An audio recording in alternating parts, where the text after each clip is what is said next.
दोस्तों नमस्कार। हाजिर हूँ आपका दोस्त इंजीनियर सीएम झा। और बातें चल रही है हमारी गति शक्ति मिशन की। गति शक्ति रेलवे के साथ क्या कोलैबोरेशन है, रेलवे में क्या ट्रांसफॉर्मेशन है और रेलवे इसको किस हद तक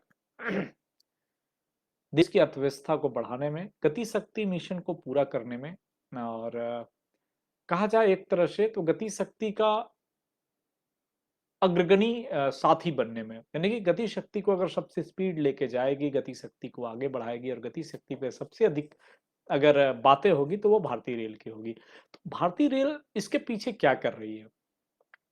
पहले बता दूं कि आज हमने दिन भर अभी थोड़ी बिजी है, गति शक्ति का असर हमारे ऊपर भी है, इसलिए फेसबुक में भी गति शक्ति लगी रहती है।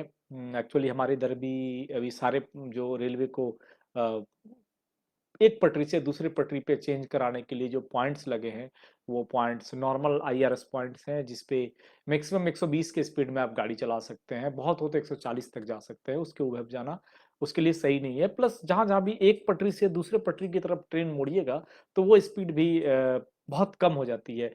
जहाँ पे पॉइंट के 2 कैटेगरी अभी हमारे पास हैं। एक 1 मीटर पॉइंट में आप गैप बना सकते हैं जब 8.5 मीटर की लंबी रेल हो, और जब 12 मीटर की लंबी रेल हो उसमें गैप है। तो 1 इन 12 और 1 इन 8.5 2 अभी हमारे पास हैं। और अभी जो हम लगा रहे हैं उसको बोलते हैं थिक वेव स्विच रेल या हाई थ्रस्ट मोटर पॉइंट 220 वाली लगती है, जिसमें 1 इन 16 होती है कि 16 मीटर लंबी गैप बनती है 1 मीटर में। यानी वहां पे ट्रेनें क्या बताएं आपको, अभी जो स्पीड है एक्चुअली मोटरसाइकिल कार हम आप चलाते हैं, तो मोड़ पे स्पीड कम हो जाती है। जब आप गाड़ी लेके जा रहे हैं तो आप जब टर्निंग में निकलेंगे तो आपकी स्पीड कम करनी पड़ेगी। नहीं तो वो क्या होता है ना, फिजिक्स वाली बात, सेंट्रीपिटल फोर्स सेंट्रीफ्यूगल फोर्स, आपके अलाइनमेंट सही नहीं बनेंगे और आप दूसरी तरफ जाएंगे। आप या हाईवे पे जाएंगे तो रोड भी ऐसे करके तिरछी बनी रहती है, यानी गाड़ी जाते जाते ऐसे हो जाए। छठे क्लास में पढ़ते थे ना वो, जो एक सेंट्रीफ्यूगल फोर्स नीचे की तरफ लगे, सेंट्रीपिटल फोर्स लगे, अभिकेंद्री और अपकेंद्री बल, तो रेलवे के साथ भी लागू होती है। तो अगर रेलवे को हाई स्पीड में टर्न कराना है तो वहां भी एक पटरी को, इसके तो सॉकर लगे नहीं है, एक पटरी उठ जाएगा एक नीचे जाएगा, वो लोहे के हैं। तो एक पटरी को नीचे एक पटरी को ऊपर बनाया जाता है। तो इसमें क्या होती है कि ग्रेडियंट होती है, और ये जो ग्रेडियंट होती है इसको हम लोग बोलते हैं भरसाइन। तो जहां पर भी कर्व है, कर्व के हिसाब से स्पीड चेंज करना पड़ता है ट्रेन का। भारतीय रेलवे में मैक्सिमम 10 डिग्री कर्व तक परमिशिबल है, लेकिन 2 डिग्री तक नॉर्मल है, रिकमेंडेड है। 2 डिग्री के कर्व से अगर अधिक कर्व आप बनाते हैं तो आपको धीरे धीरे उसमें स्पीड रिस्ट्रिक्शन लगाना पड़ेगा।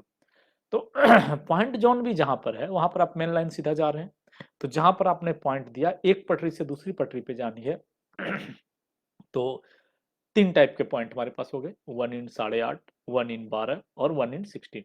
तो आप अगर 1 इन 8.5 लिए तो आपको क्या है कि बहुत जल्दी मुड़ना पड़ रहा है। 1 इन 12 लिए थोड़ा सा दूर, 1 इन 16 में ज्यादा दूर करके मुड़ेंगे। इससे फायदा क्या होगा? 1 इन 8.5 में स्पीड रिस्ट्रिक्शन हमने डाल दिया 15 के एमपीएच, कि इस पॉइंट पे अगर ट्रेन को आपको मोड़ के लेके जाना है तो आपकी स्पीड को 15 किलोमीटर प्रति घंटा पे लाना पड़ेगा, तब आप इस पॉइंट के ऊपर कवर करेंगे। तो 15 किलोमीटर प्रति घंटा के स्पीड से कितनी दूरी चलनी पड़ेगी? पॉइंट का लेंथ ऑलमोस्ट 70 मीटर के आसपास, 72 मीटर, और आपकी एक ट्रेन की पूरी लेंथ 600-700 मीटर। तो 600 मीटर और प्लस वो 70 मीटर, यानी 650 मीटर की दूरी ट्रेन को 15 किलोमीटर पर आवर की स्पीड से तय करनी है। अब आप सोचो कि जो ट्रेनें एक पॉइंट पे आके 15 किलोमीटर पकड़ेगा और इसके पहले 120 के स्पीड से आ रही थी, यानी उसको 1 किलोमीटर पहले अपनी स्पीड को वहीं से कम करना पड़ेगा, कि 120 से कम करते करते करते करते करते, क्योंकि जो इमरजेंसी ब्रेकिंग डिस्टेंस होती है ना कोई ट्रेन की, कि 120 से जीरो लाना है तो उसको मिनिमम 1 किलोमीटर दूरी चाहिए। तो 15 लाना है 700-800 मीटर चाहिए ही चाहिए।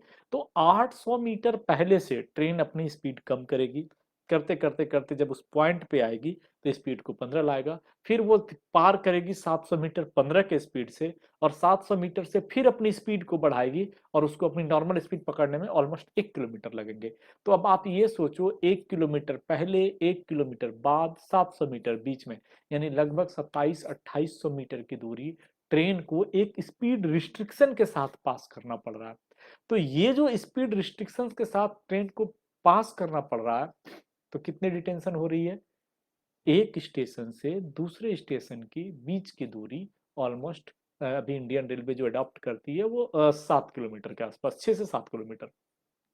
और अगर राजधानी ट्रेन को, आपकी जो राजधानी ट्रेन है, किसी कारणवश 3-4 स्टेशन में सिर्फ कुछ नहीं करना है, सिग्नल हो रहा है, सब चीज प्रॉपर है, मेन लाइन में कोई ऑब्स्ट्रक्शन है, लूप लाइन से गुजारना पड़ रहा है, दैट मीन्स कि 3 किलोमीटर की दूरी उसे एवरेज 20 से 30 किलोमीटर की, इसका कि 15 तो पॉइंट ही ना, मैं बाकी मैं घटते और बढ़ते क्रम में 20 से 30 किलोमीटर की स्पीड से चलेगी।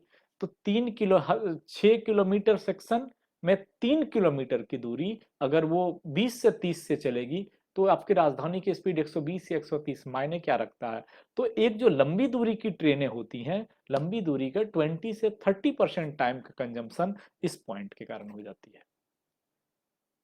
शायद आपको समझ में आया होगा। अरे एक चीज तो कहना भूल ही गए, जब भी मैं लाइव आऊं और अगर कोई भी हमारे साथ जुड़े हुए हैं तो प्लीज इसको शेयर कर दीजिए। शेयर जब आप करेंगे तो हमारे साथ जुड़ने वाली की संख्या बढ़ेगी, और हमारे साथ जब जुड़ने वाली की संख्या बढ़ेगी तो मुझे लगता है कि रेलवे और गति शक्ति, इन दोनों के बीच जो मैं एक रिलेशन ला रहा हूँ, एक जो इंफॉर्मेशन ला रहा हूँ, जो एक दूसरे से बात करने का तरीका मैं अपना रहा हूँ, हम अधिक लोगों तक पहुंच पाएंगे, अधिक लोगों को बता पाएंगे, और इससे फायदा ये होगा कि लोग भारतीय रेलवे की जो एक महत्वपूर्ण इंपॉर्टेंस है भारतीय अर्थव्यवस्था में, विश्व की अर्थव्यवस्था में, उसको भी समझेंगे। और फिर इन्हें ये जरूर समझ में आएगा कि रेलवे के इंफ्रास्ट्रक्चर के ऊपर जो सरकार लोन लेके खर्च कर रही है, जिसे जापान 80,000 करोड़ दिया हुआ है, वो अहमदाबाद मुंबई प्रोजेक्ट के लिए, और भी जगह से, बहुत जगह से एफडीआई वगैरह से पैसे मिले हैं।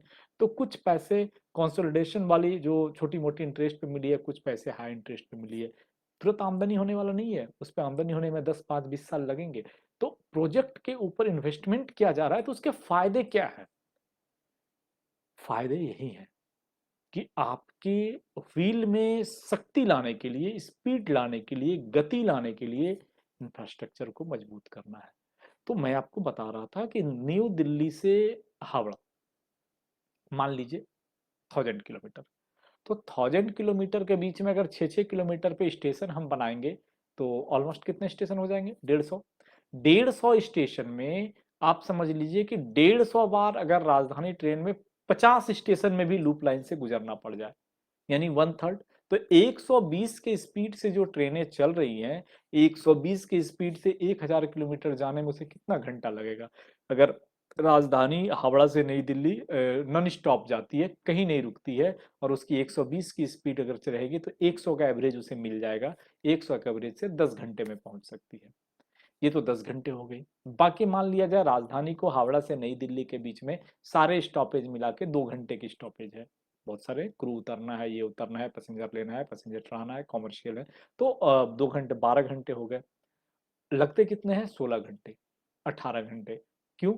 अब रीजन है, ये जो 12 घंटे के बाद 4 से 6 घंटे अधिक लगते हैं ना, इसका मेन रीजन यही है, कहीं पे लाइन में कर्व है, कहीं पे बहुत अपग्रेडियंट है, कहीं पे ऑलमोस्ट 150 स्टेशन में 50 ऐसे स्टेशन मिले जहां पे उसे उस जैसे लूप लाइन से गुजारना पड़ा।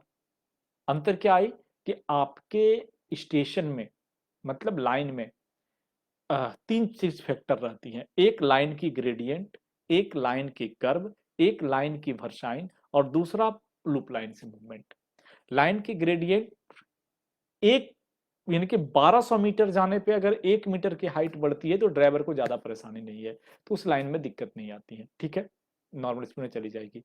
बट वहां पर भी सेक्शन ऐसा है कि ग्रेडियंट कहीं अधिक है, कहीं कम है, स्पीड रिस्ट्रिक्शन। जो एंगल है, यानी डिग्री है कर्व की, वो एंगल अगर 2 डिग्री से अधिक हो जाती है तो स्पीड रिस्ट्रिक्शन लग जाती है। आप 100 100 120 में नहीं चल सकते, इंजीनियरिंग डिपार्टमेंट एनालिसिस करेगी कितना स्पीड में यहाँ पे हम चलने का परमिशन देंगे, तो वहां पे स्पीड रुक जाएगी।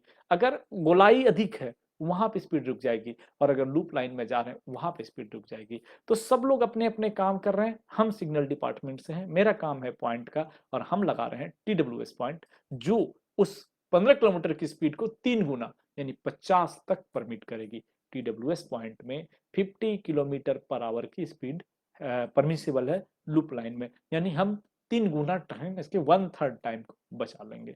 यानी अभी जितना अगर उसे 3 मिनट की लॉस है तो 2 मिनट बचा देंगे, 1 मिनट की लॉस होगी। चलिए, आज की चर्चा यहीं पे समाप्त करते हैं, गति शक्ति और भारतीय रेलवे के बीच। आप जुड़े रहिए हमारे साथ, और रोज रात 11 बजे हमारे साथ मिलिए, जुड़िए, सीखिए और कमेंट्स ज़रूर करिए, शेयर करिए। हम भारतीय रेल और गति शक्ति के बीच के जितने भी इंटरनल, एक्सटर्नल चीज़ें हैं, उसको आपके तक लाएँगे और बताएँगे कि भारतीय रेल गति शक्ति के लिए कितना महत्वपूर्ण है और गति शक्ति मिशन भारतीय रेल के लिए कितना महत्वपूर्ण है, जिसमें रेल, हवाई, जल और रोड चारों मिलके भारत को एक ऐसी शक्ति देगा, ऐसी गति देगा कि जब हम आज़ादी के 100 वर्ष मना रहे होंगे आज से 25 साल बाद, तो हमें लगता है कि हर क्षेत्र में भारत आत्मनिर्भर होगा, स्किल्ड होगा और कहेगा कि सही में भारत